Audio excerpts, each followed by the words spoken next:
All right. Well, hello, everyone. Welcome to Virtual Coffee Break with Tanisha. I am your host, Tanisha Burke. Joining me today in studio is Amazing Kay. Hey, Amazing Kay, how you doing today? Awesome. Well, if you are tuning in, thank you so much for joining us. We are streaming live on Facebook in multiple places.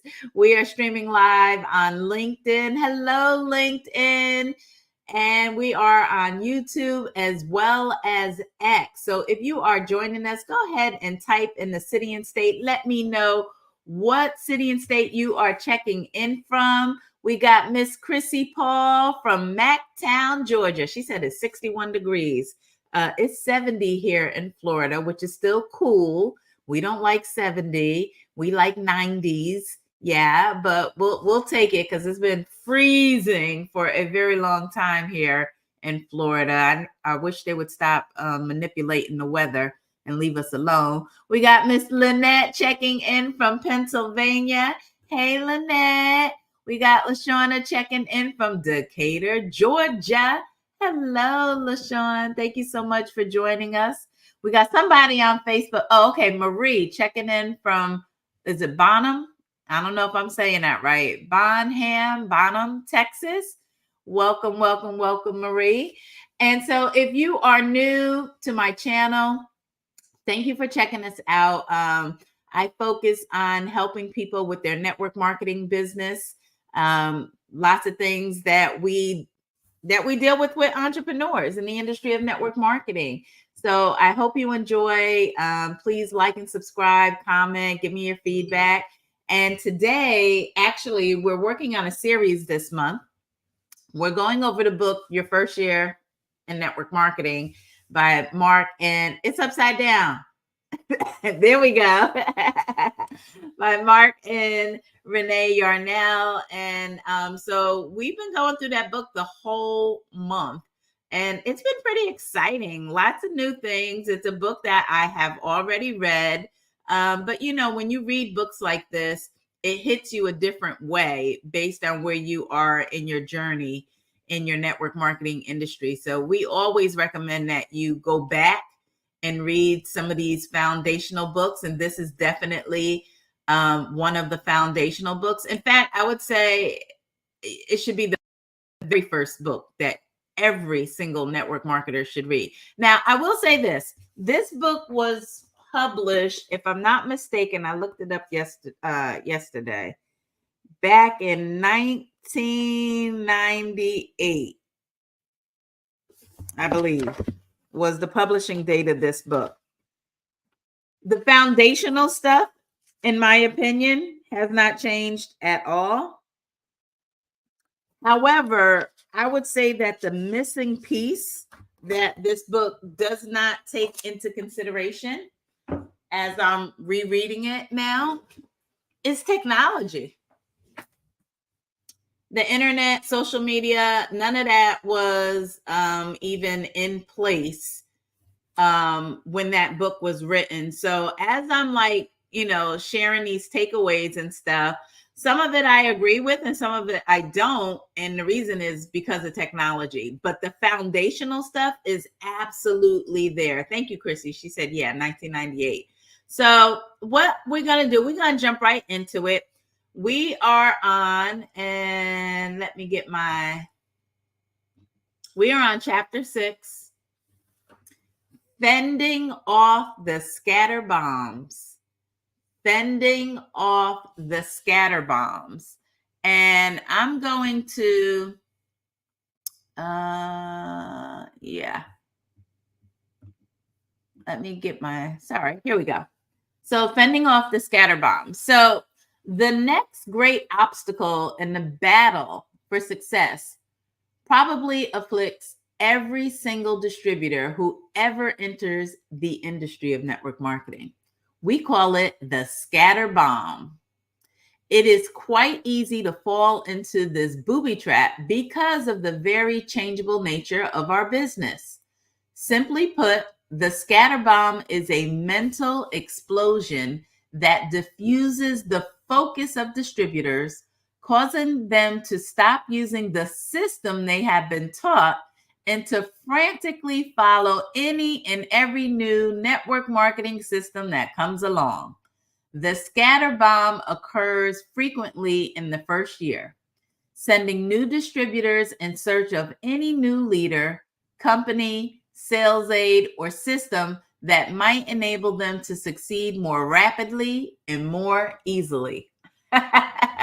Kay, what are your thoughts on just hearing that? We're talking about scatter bombs today.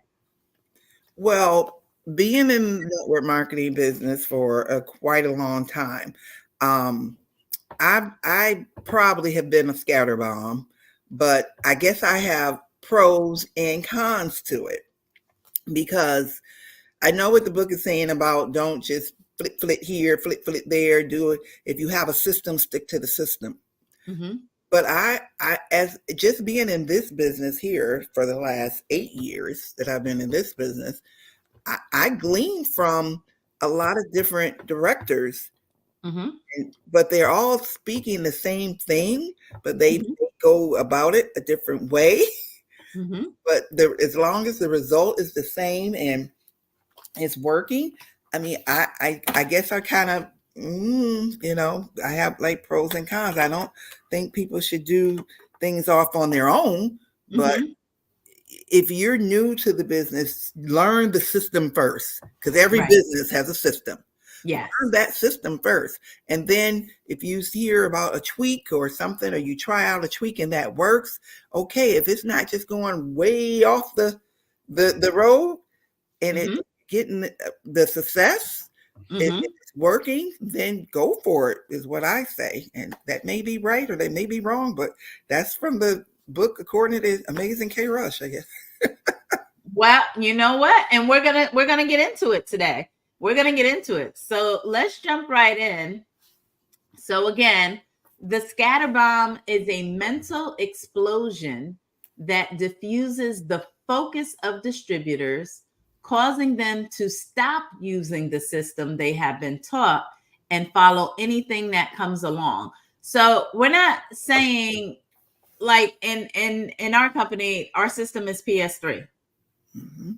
No matter how you slice it, dice it, whatever you do, just stick to PS3. Peaking interest, showing the plan, three-way call. And that is pretty much the standard across all network marketing companies. I mean, I don't care if you're selling Mary Kate has been around for, almost 100 years, right?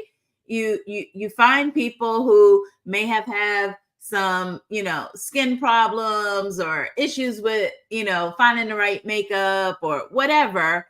And you're saying, hey, I have something that, you might take a look at, or I have the perfect shade of lipstick that would go flawlessly with your eye color, so you're still piquing their interest, right? You're still going to show them what you have, whether it's a product or a business opportunity or a service. And then you're still supposed to get them in contact with someone in your upline that has been in the business a lot longer than you. They're more successful than you. So I would say that PS3, peaking interest, showing a plan, three-way call is an absolute standard across all network marketing businesses. All right. So let's get into number 2. Effective network marketing is a process of duplicating systems.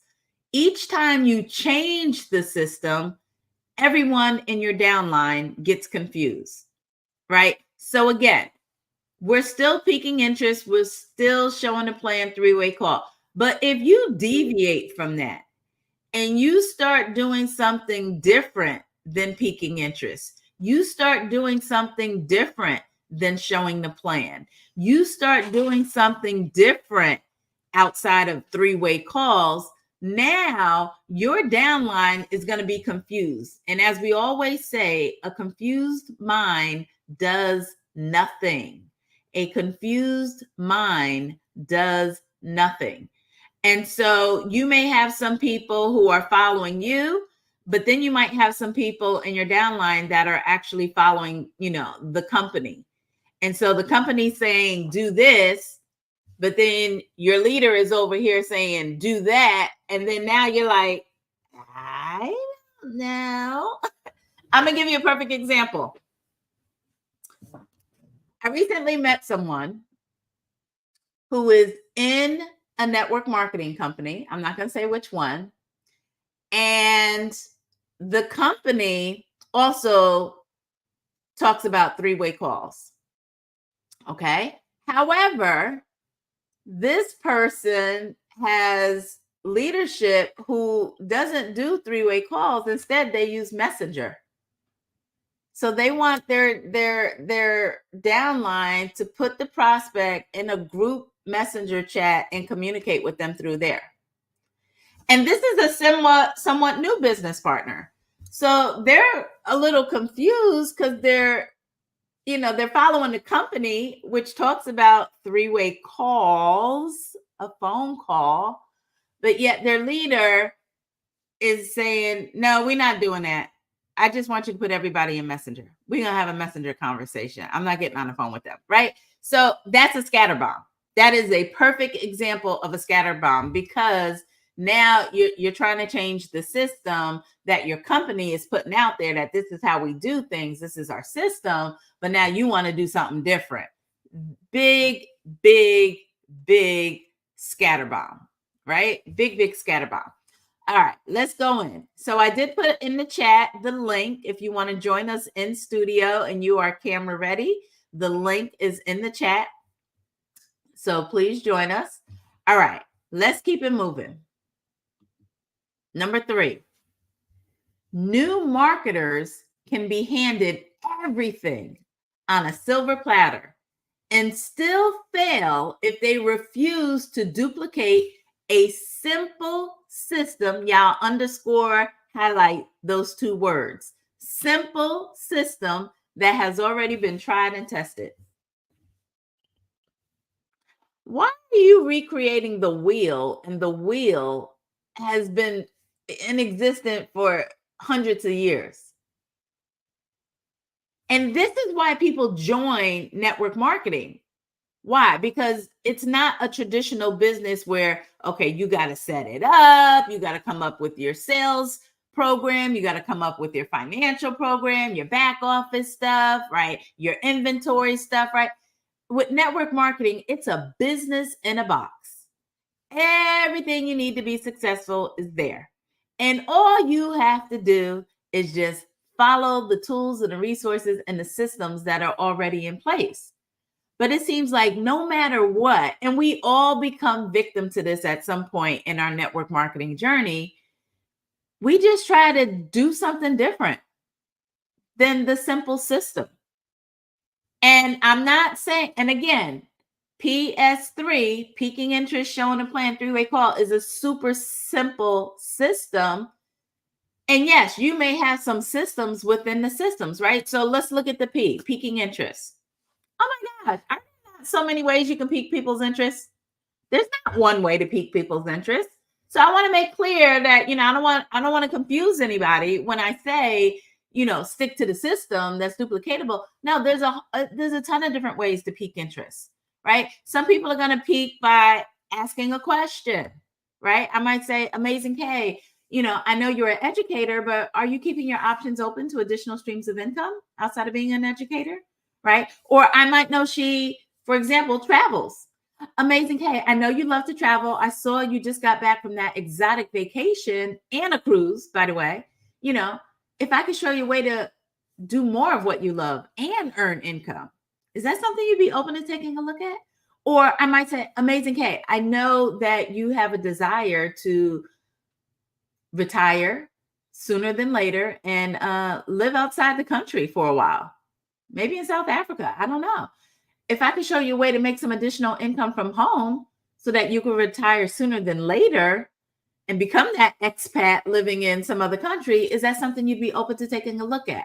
Or, right? Or I might use my social media to show this amazing lifestyle that I have from being a full-time entrepreneur, and I'm piquing your interest that way.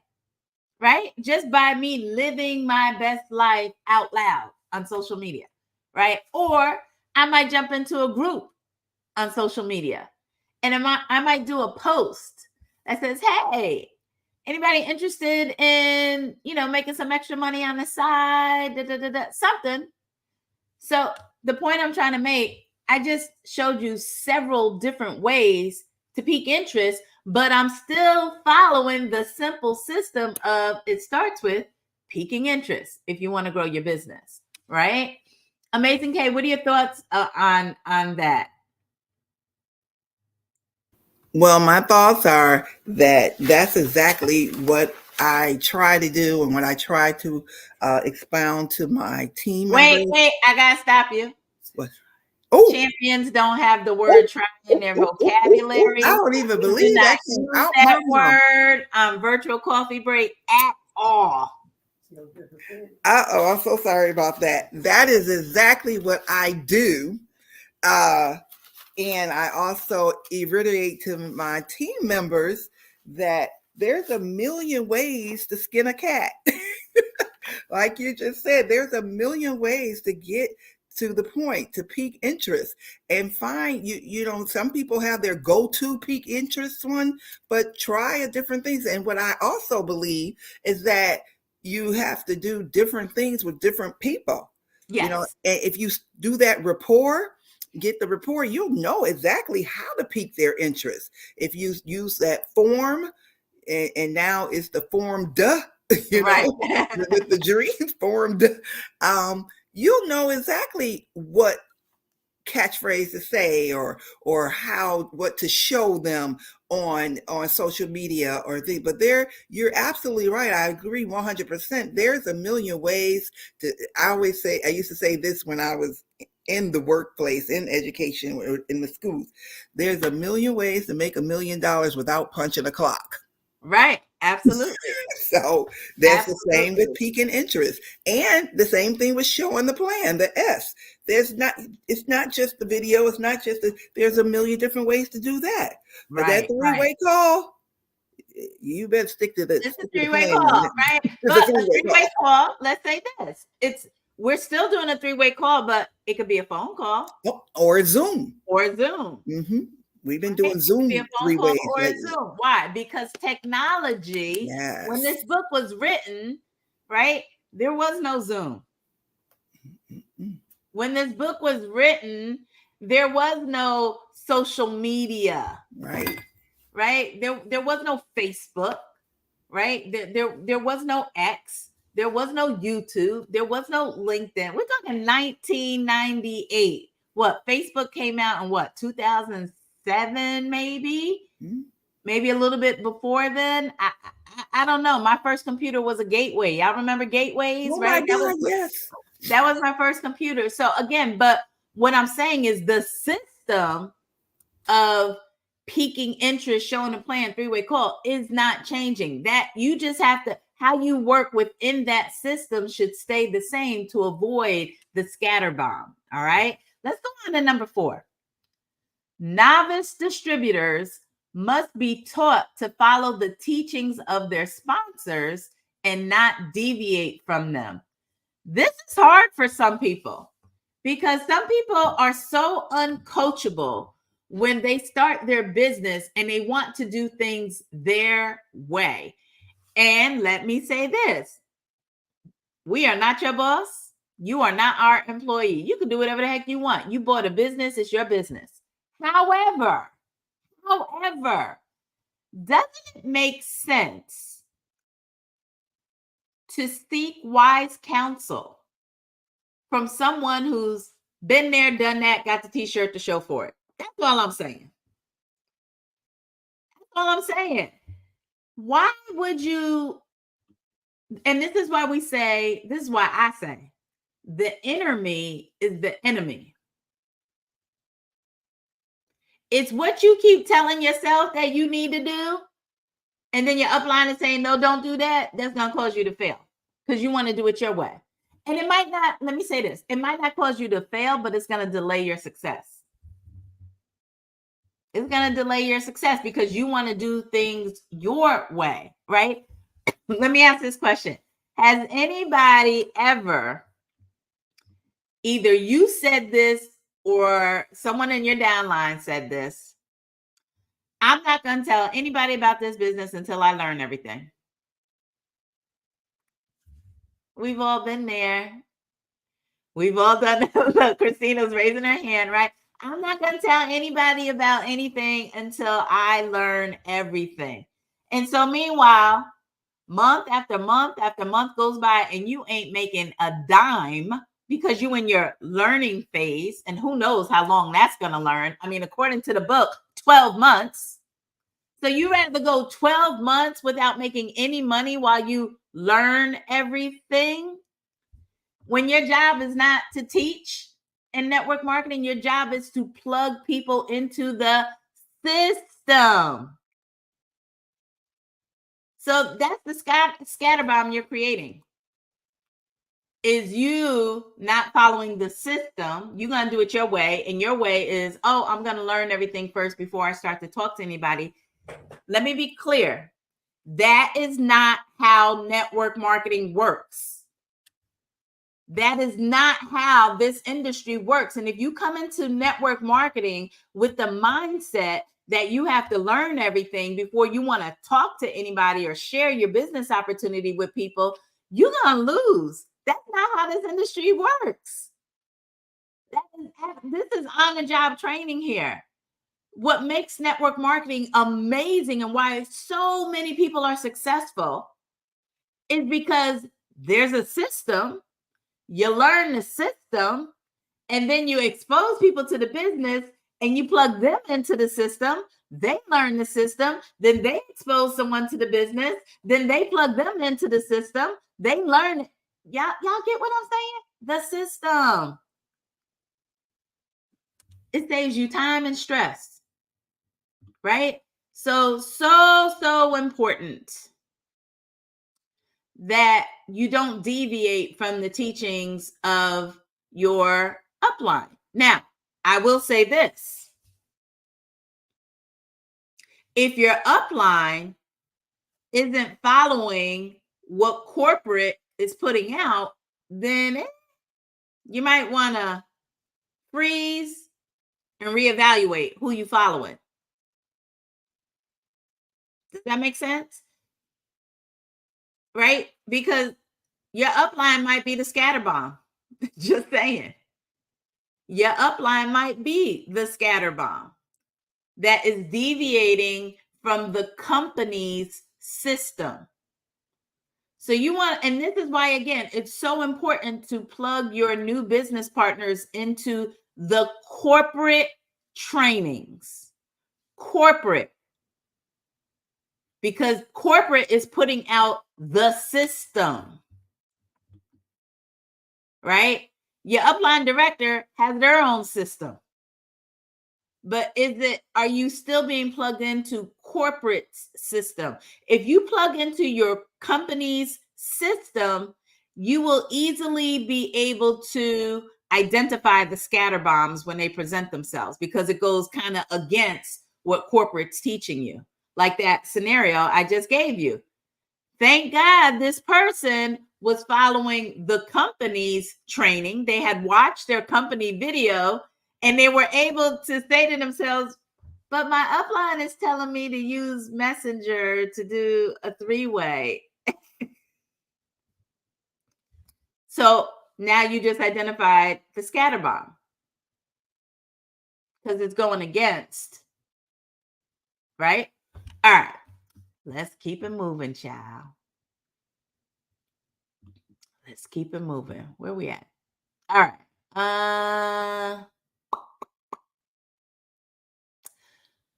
New marketers can be handed. Oh, I did that one, right? Yeah.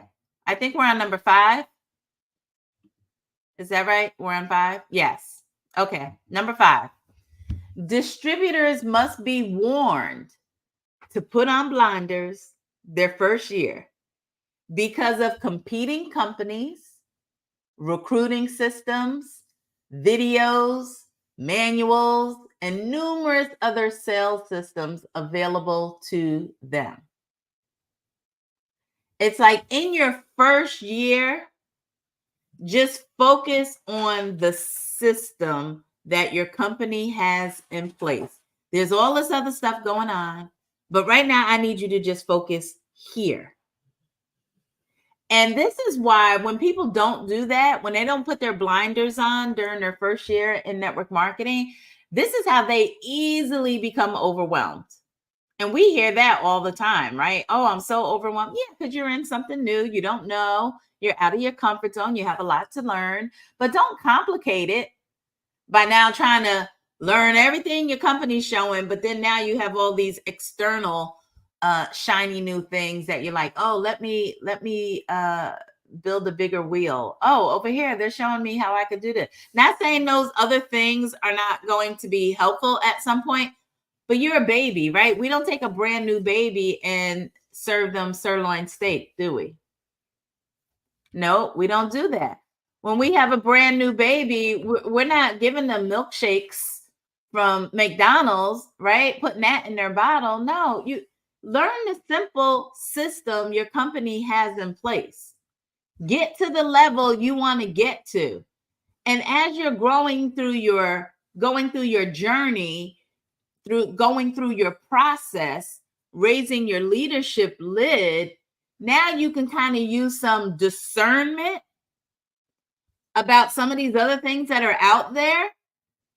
They may or may not be good for your business. Who knows? But in the first 12 months, stop trying to bring in stop. Don't even look at all the other stuff that's going on. Focus on the simple system your company has put out and master it.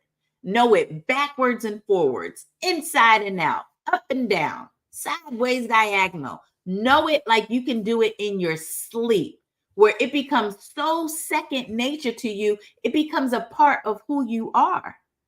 Not that you just understand it, but how about you overstand it, you understand it, and now you rocking and rolling.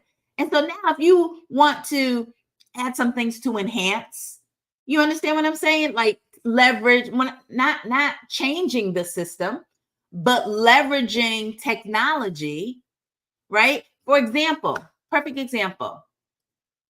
Peaking interest, showing a plan, three-way call. Okay, so we already said how there's so many ways we could peak interest, right? I just went over that. Well, in 1998, there was no social media. And not only was there no social media, now that we have social media, we can schedule stuff, can't we? We don't actually have to be on social media every day, posting. We can now schedule our posts, right? To show the plan or to pique interest, right? So I'm saying learn piquing interest, showing a plan, three-way call. And once you master that, now you can leverage some technology to help you do it better. Not to change what you're doing, but to help you do it better. Does that make sense? Constance, what are your thoughts on that? Thank you for joining us.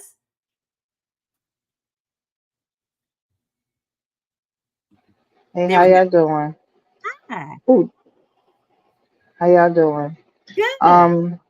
Yeah, because I've started it's good because now I started planning my posts on my personal page, because we used to do it on travel page. No, you do it on personal page. So it takes it makes easier for me, because when I'm at work I can't post when I want to post. So I Right. just time out my posts and things like that. So yeah, with social media now, and with our calendars, I can go ahead and post what I need to post and get it out there. And then when I get home, I can go ahead and check it and follow up with the people. But you're still following the system, piquing interest. You're Exactly. not That changing PS3. it. That You're just no. leveraging technology to work Leveraging with it and your lifestyle. it enhances your PS3. Exactly. Let's get into number 6. Successful networkers build their business on their ability to shut out all negative influences around them and stay the course with clear vision, focusing intently on their goal and plan of action. Let's break that down.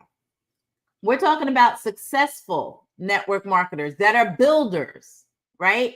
How are they able to do that? They shut out all negativity. All negative. Y'all heard me say this repeatedly. Protect your peace at all costs. Stay away from negative people. Stay away from negative music. Stop watching negative TV and negative news. You got to shut out all the negativity when you're trying to focus on something positive in your life. Because if not, that negative is going to pull out that positive energy that you got going on. And now you're going to have more negative than positive. Right? So we always say protect your what you see and what you hear. Protect what you see and protect what you hear. Successful builders shut out all negative influences, period. They don't have time for it, right? And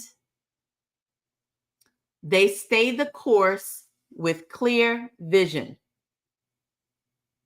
And they're focusing intently on their goals and on their plans. We always talk about how when you're in your car, the rear view mirror is this small, right? Oh, look, I made hearts come on. I never know how what I'm going to do is going to create balloons, hearts, hands. But I did this and I saw, that. Okay, I got excited. I got distracted. I'm sorry. That was a scatter bomb. See, I lost focus. Jeez. That was the example of what I'm trying to say. Don't get distracted. But stay the course with clear vision. Your rear view mirror is small, but the windshield is huge, right? It's the whole width of the car. The windshield is the width of the car. So you got to focus on where you're going. And this is why if you are someone right now watching this video and you feel stuck in your life, in your business, it's because you're focusing on your present instead of focusing on your future. You got to know where you're going. If you don't know where you're going, you're already there. And this is why you're feeling stuck. It's very simple. Don't overcomplicate it. Did you want to add something to that, Constance? Yes. It's funny to say talking about the rear view mirror because now I'm driving to work now, right? And I'm gonna go over here with it. When I'm driving, I'm looking to see who's behind me, how close the car is, because I don't want nobody coming passing me. 'Cause I just passed you now. You're gonna think it's real funny because you're gonna pass me now. Looking in the rear view mirror, the side view mirror. God is telling. He said, "Stop looking back there, because that's not that's not where you're going. You're going forward. Keep looking out the front. Don't worry about who's coming up behind you. Don't worry about who's coming on the side of you. Just keep your focus on. You've always talking about you putting your blinders on. You putting your blinders on. Now I'm telling you now. Stop looking in your rearview mirror, Miss Constant. Okay. So God, I'm like, all right, God, I hear you. And so here you come with confirmation. There you Stop go. stop looking in that rearview mirror because you're not concerned about what's back there. You've already Right. passed that. Right. Who's on the side of you? Okay, they're running their race. They're driving where they're going. Keep Exactly. focusing on where this vehicle is taking you to. Exactly. And this way you can avoid the scatter bombs. Because the scatter bombs are in front of you, they ain't behind you. And you so busy looking behind you, and then you're gonna miss the pothole. That's gonna mess up your tire. Right? Because you weren't focused on your goal and your plan of action. All right, let's keep it moving. Number 7. The first hint of the scatter bomb will be the temptation to change just slightly the recruiting system you've learned by either softening the approach or lowering the income or recruiting numbers. It says the first hint of the scatter bomb is going to be just a slight change. It's not going to be this big thing that's so obvious. It's going to be a slight change to the recruiting system that you've learned. Again, keeping in mind, you can have your system, but it needs to be within the system. You can have your system, but it needs to be within the system. And it says that it'll start by you changing what you've learned by either softening the approach. So I don't know what that would look like, softening the approach, or lowering the income or recruiting numbers. So I think almost when I read this, I think about the evidence that you've been struck by a scatter bomb will be that your numbers start dropping. That's how I'm looking at this. You stop doing what you were doing in the beginning. Because see, in the beginning, you knew nothing. You came in blind, dumb, stupid. You knew nothing until your upline taught you what to do, right? And so you didn't know anything different. So you started doing what they told you to do, and your numbers started to grow or whatever. And then you started smelling yourself and feeling yourself. And then you started doing some other things. And so now your recruiting numbers have gone down. Your income has gone down. So I'm looking at this as this is the evidence. When your recruiting numbers have gone down, when your income has dropped, when you're not doing what you were doing in the very beginning, you are now the victim of a scatter bomb. Constance? I had to read that a couple of times, and coupling what you're saying, either softening the approach. So a lot of people think like, oh, is this a pyramid? Pyramid. So you're going to soften your approach to talking to people about the business because you don't want them to think differently about the business. So you're going to soften your approach about how you're going to approach people, how you're going to talk to people, and things like that. Yes. I agree with that. Yep, that's a great example of softening the approach. Absolutely. All right, let's move on to number 8. The way to prevent your new distributors from attempting to reinvent the wheel is to anticipate it early and warn them during training of the importance of following a proven system. And we talk about that all the time, right? That's been a theme of this book, is educating your new business partners on what to expect. And I always talk about that too, right? I always say when we're doing our onboarding, we have to do a better job of managing the expectations of our new business partner. They need to know what this partnership is, as well as what it's not. What I'm not going to do is spoon feed you. What I'm not going to do is give you the answers that I already gave you during the onboarding, but you weren't taking notes. So now you coming back asking me something I already told you. That's what we're not going to do, right? What we're not going to do is use me to do your research for you when I showed you where to go for all your, right? I showed you all the tools, the resources, the help, the webinars, the trainings, right? I told you all of that. But then now, because you didn't participate in that, you coming to me asking me a question about something you should at this point already know, or at least at a minimum know where to go to get it. We have to do a better job of managing the expectations for our new business partners and showing them the pitfalls, or not showing them, but making them aware of the pitfalls, the scatter bombs, is our responsibility as a sponsor as well. Number 9, counter the threat that first year networkers will be offered other deals by, number 1, warning them of this fact, right? Let them know you're going to be, other people are going to try to recruit you, especially if they see you hitting your rank promotions. You are going to be approached by other network marketing companies, right? Other people in other network marketing businesses. They're going to want to, try to get you to come over to them. And B, teaching them that perseverance with one company is the key to success. One company. You cannot build 2 network marketing companies successfully. You cannot. I know what I can do. Let me just say that. And when I started the company that I'm in now, I was with another company. The only reason I was looking for something, because I was all in with my health and wellness network marketing company. I was all in. I was doing pop-up tents every month and We were selling products. I was all in. I was at every event, all in. However, the compensation plan they had was not matching my efforts. So because the compensation plan, I realized wasn't going to get me my goal. I knew what my goal was. My goal was to make enough money to walk away from my job. That was my goal. Financially at that time, it was $2,500. I'm like, I need $2,500 a month residually. And that comp plan was not set up for me to do that based on the effort that I was putting in. And I was putting in top tier effort. People knew me. I was renting hotel rooms, doing presentations, and I was doing that, right?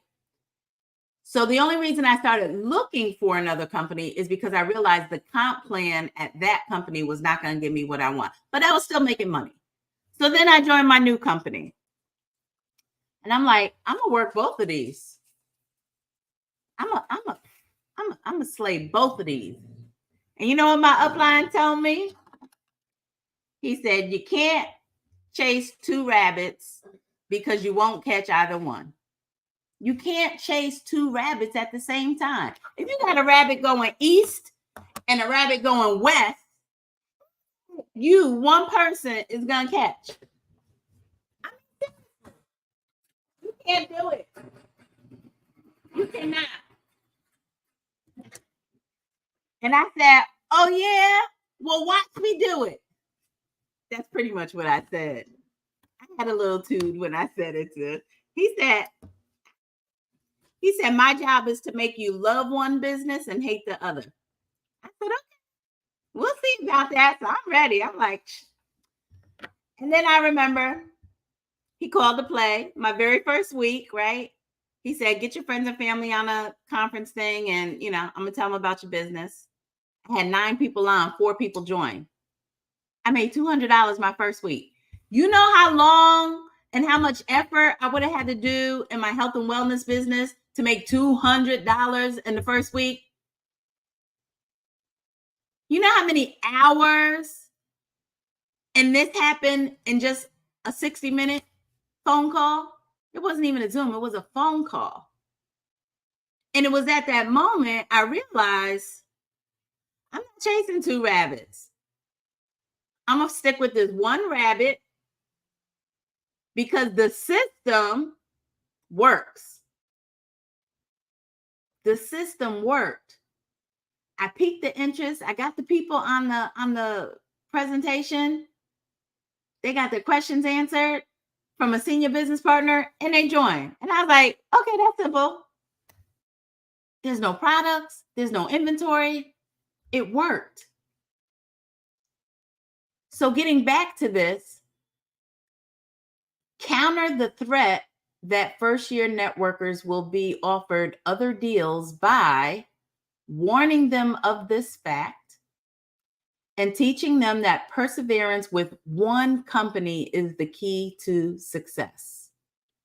Constance, I want you to speak about this because because you was in another network marketing company as well before you joined your new one.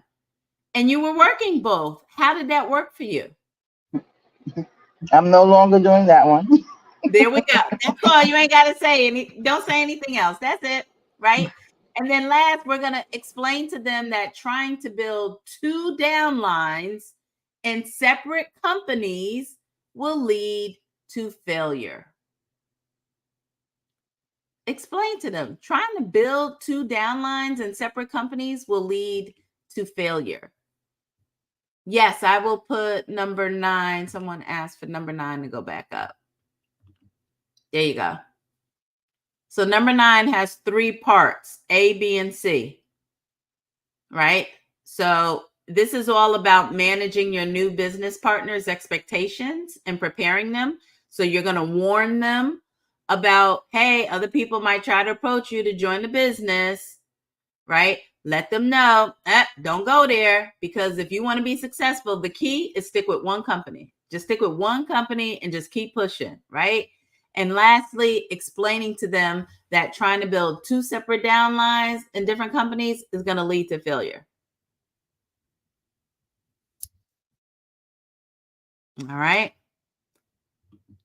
Let's go. Number 10. Most new distributors will be tempted several times to change companies. But remember, no single person in your organization is absolutely indispensable. Don't think that we talk about having a core three, right? Your eggs, flour, and milk. Your three main people that's running with you and building with you in your network marketing business, right? And one of them might get sidetracked. And I don't know, they might start getting into something else. The new shiny thing, right? The new company that came out and is making this promise that they're better than the company you're already with. And you're trying so hard to keep on to this person because they're part of your core three. You're like, they moving. But now they want to leave and go over here. I mean, do your best to try to keep them, but one monkey don't stop the circus. That one person is not going to be the person. You know, it's not like they can't be replaced. And what do I always say? Stop chasing them and start replacing them. This is why you always have to stay in phase one in network marketing, which is who's next. You got to always front line. You got to always keep bringing in new people because you never know. Number one, you want to bring in that next rock star before somebody else does. That's number one. And if you stop recruiting, you're going to miss it. They ain't going nowhere. They're just going to somebody else because you stopped. They're going to join my team instead of your team because you stopped. I kept going, right? But you got to stay in phase one because you never know who's going to fall off. Attrition is not going anywhere. You could do some things to reduce it, but it's part of being in network marketing. Number 11, as you continue to build your group, new leaders will emerge under those who choose to leave. So what is that saying? You have a rock star on your team, right? Maybe they're one of your core people and they got a team of 20 people and your rock star just left because they were like, oh, I'm gone. You're like, wait, they're gone. Someone in that group of 20 that they left there is going to be your next leader. So instead of focusing on who left, focus on who stayed. Who was smart enough to not follow the scatter bomb? Your new leader is going to emerge from that group of 20. Develop them. They might not have everything that you are looking for in a core leader, but they may have the foundation, the bones that you can build upon. Does that make sense? Let me go to the chat. Boss lady, there are people who are already in network marketing business like myself. Could they do Planet on the side? Because most people will not want to quit the one they are in. I understand one is key. This is a great question, actually. This is a great question because that could have been me. And actually, I go after other network marketers, but my perception of this scenario is different. I go after network marketers because they already understand the industry. I also go after network marketers because I know a lot of them are not making the kind of money that they'd like to make. And it may not have anything to do with their work ethic or them not following the system. It could be the product, to be honest with you. Right? Perfect example. Y'all remember when what's the stuff with the, what do they call it now? The oil from the plant? Melaleuca. No. CBD. Remember when that first came out, everybody jumped, right? And there were a couple of network marketing companies out there that were doing CBD.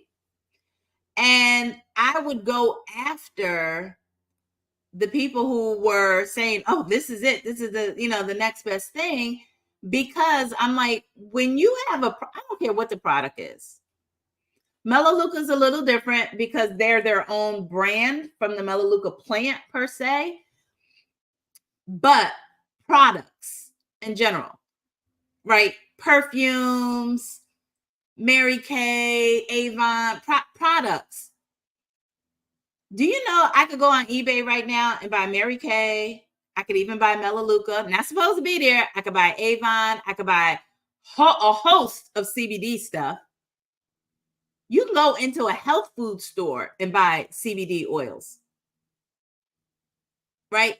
And so my thing was, I'm going to go after the network marketers that are in that CBD business, because what they don't realize is their product is going to be sold everywhere. And then now they don't have a business, because now you got to compete with Amazon. Good luck.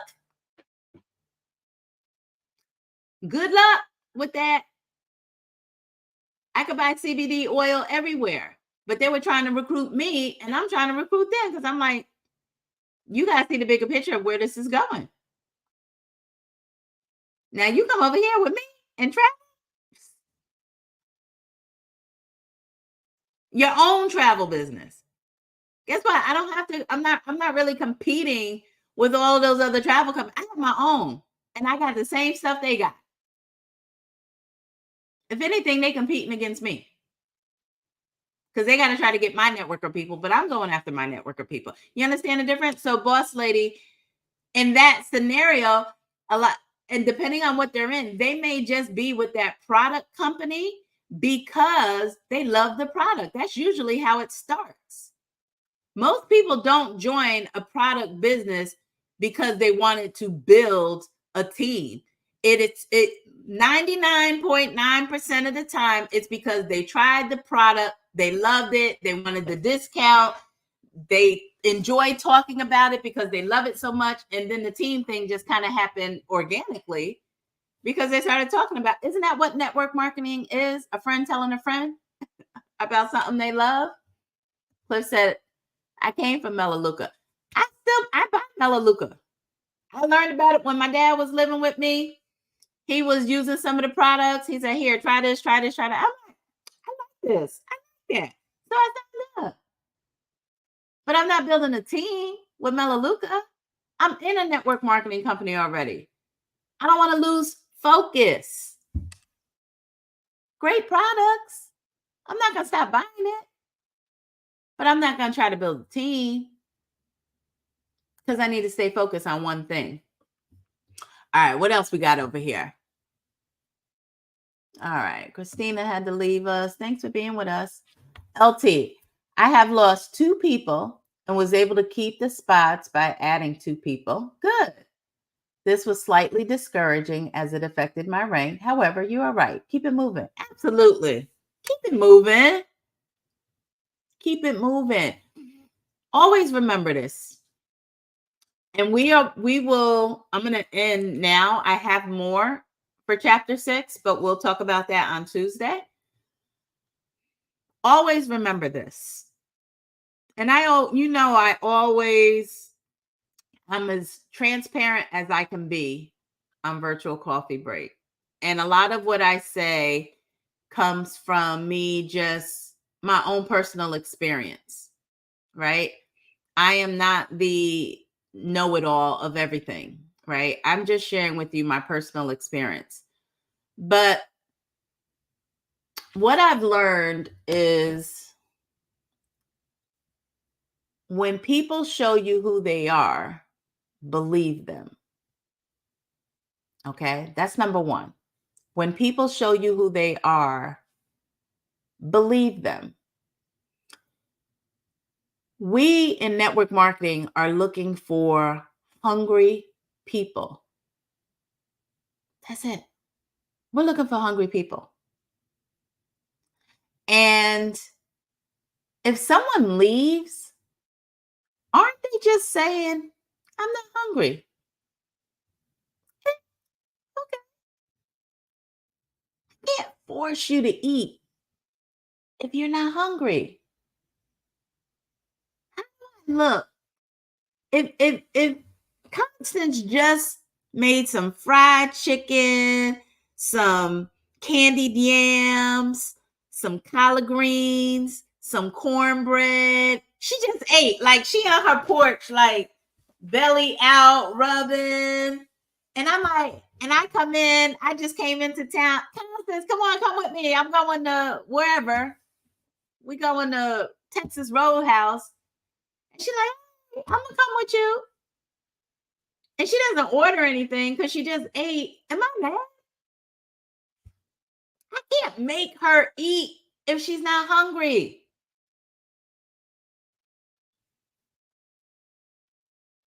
Right? So if we all look at it in that, with that perception that we're looking for hungry people, and that when people show you who they are, believe them. When they show you that they're not hungry, isn't it a blessing, technically? Think about it. I look at it because everything has two sides, yes? Good side, bad side, positive side, negative side. I'm going to always look for the positive. I've been under the weather for 2 weeks. I don't know if y'all can see I'm dealing with a sty in my eye. I'm looking at the positive in that. I've missed my weekly meetings. I'm missing the one tonight. I'm still coughing and stuff if I talk too much. But I'm looking at the positive. Guess what? I'm forced to rest. I'm being forced to rest and stop running up and down the highway for 2 weeks. Is that not a positive? Me being able to just stay home and rest and not running up and down the highway? Is that not a positive? I think that's a positive. I'm going to look for the positive. I'm not going to look at it as, oh, I'm missing my, yeah, but what's the positive? Tanisha, you're able to get some rest that you need because you've been running up and down the highway For years. for years. Right? So I'm looking at the positive in it.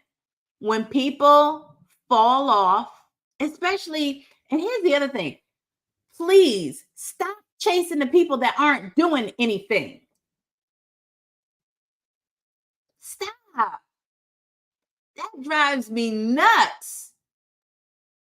I get it if there's someone who they a rock star and you trying to get them back re-engaged or whatever. But if they're not doing anything and they haven't been doing anything for a very long time and you still chasing them, why? Why? Thank you, LT. Thank you. You're welcome, Chrissy. But please stop chasing the people that aren't doing anything. They're not worth your time.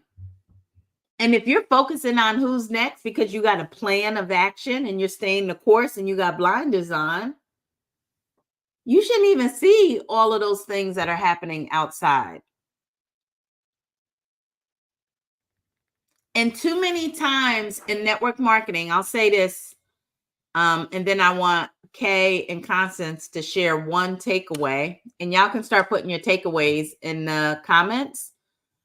But too many times I see in network marketing that people are focusing on, they put more focus on the people who are not doing anything and the people who left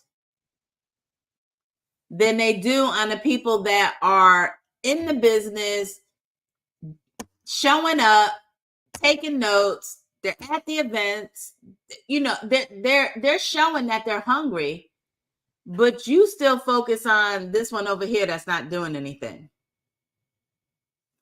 So you got to focus on the people who showed up. And I'm going to give one example of what I mean, and then we're going to talk about the takeaways real quick. You schedule a PBR, a private business reception, whether it's a Zoom webinar or an in-person thing, you schedule something. You invite all these people. 2 people show up. You invited 40, but 2 people showed up. You're all depressed and oh my gosh, this person told me they were coming. I had like 20 commitments, only 2 people showed up. What happened? You worrying about who didn't show up when your focus should be on the 2 that did show up. They're the ones that are saying, hey, I'm hungry. I'm right here. But you upset about the 38 that didn't show up. Focus on who's right in front of you that's actually doing the work. That's where you should be spending your time. All right. Takeaway real quick. 30 seconds or less, Constance. What you just said just now, when I was playing a PBR, you don't have to be embarrassed of the 2 that showed up. Don't worry about those. Just be concerned about the 2 that's there and not the 40 that didn't show up. That part. And Miss K? Well, what resonated with me and what I'm taking away is that, yes, when people, show you who they are, just go ahead and believe them and not try to make them be someone else or someone who you think you have. You may see the potential in them, but even if you see the potential in them, and even if they do have potential, if they don't see it for themselves, it's really nothing that I can do. Exactly. Next, go find somebody else who's raising their hand and ready to do something. I love it. Well, that concludes Virtual Coffee Break for today. Thank you all for joining. If you like the content and you are watching us, please go ahead, like, subscribe, share the video, comment. We love to get the feedback. I do read every single comment and I do respond to every comment that's in the chat. So please do that. And we'll be back on Tuesday. Again, on Tuesday, we are going to continue with Chapter 6. There's a few more takeaways from Chapter 6 that are very important that I want us to catch. Fending off the scatter bomb. So thank you all and have an amazing day and an amazing weekend. Make it productive. All right. Have a great day, everyone.